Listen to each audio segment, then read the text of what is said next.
Syakben Putin haki babon ki riu pau kmar. Lakban penkut no Putin ya ka jinglej hertma ya kari Ukraine. Bat lakban urlong ka jingkular Donald Trump ban penkut no tang hapo arphosau kanta lada job yang kumu presiden bat tmai kari Amerika.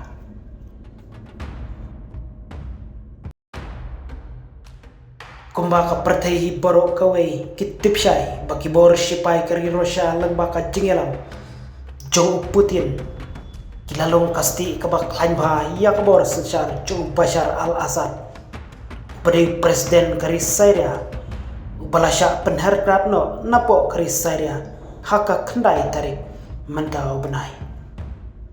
kisipai kari Russia kilaleng ban yarap ya kibor sipai jong Bashar al-Assad nadung usnem arhajar katwe balas dang katma poyeng hari Syria habreng ki sipai bat ka kenhon rebels badai ki sipai Putin hi ki balalong ki nong yada bak klaimbor hakate kasnem banlai naka jingsha penhiar syuki u al-Azad pause hakani kasin kabamta omla syu ban kerda ki bor sipai Putin nakakti ki kenhon leno rebels henry kabakut kalong ban hapan syu petkrat no iya lade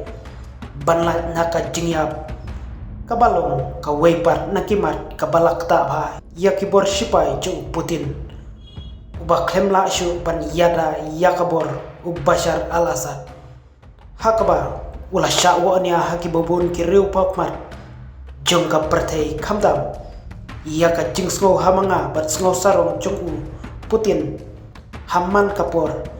ia ka jingso klaimbor ki sipai jong kumba ulakam haba phaipat syakalyang jongka jinglek hertma jong ia kari Ukraine kalaban poino syabakot sendon house nem tmai ndau Donald Trump unsa shimti ia ka syuki presiden jongkari Amerika hau benai Januari Emmanuel Macron ubadai nong yalam kari Fran ulah khot ya Zelensky ubadai nong yalam kari Ukraine bat ya Donald Trump syakari jongu bat ya perkhat kerpang halor kate kathma kabalakta shisha ya kari Ukraine bat ya kari Russia ro kabalane menta dakesnya Donald Trump kembang itip haya kata bahwa dai we naki parlok baya jan ba bat Putin hakisnam balalek khamtam hakpor badanglong presiden nikom kari Amerika damau batode hakani kasin kabar ulat cukular hajanman ki rensan yalap election jugu balada unwan biang hakbor kum presiden kari Amerika kata tang hapo ki arphosau kunta kular ban pensangeno iya katma hableng ke Russia kerja iya kari Ukraine kumta ngisutu baka jingkerman kadon hakikti ka jingelam Donald Trump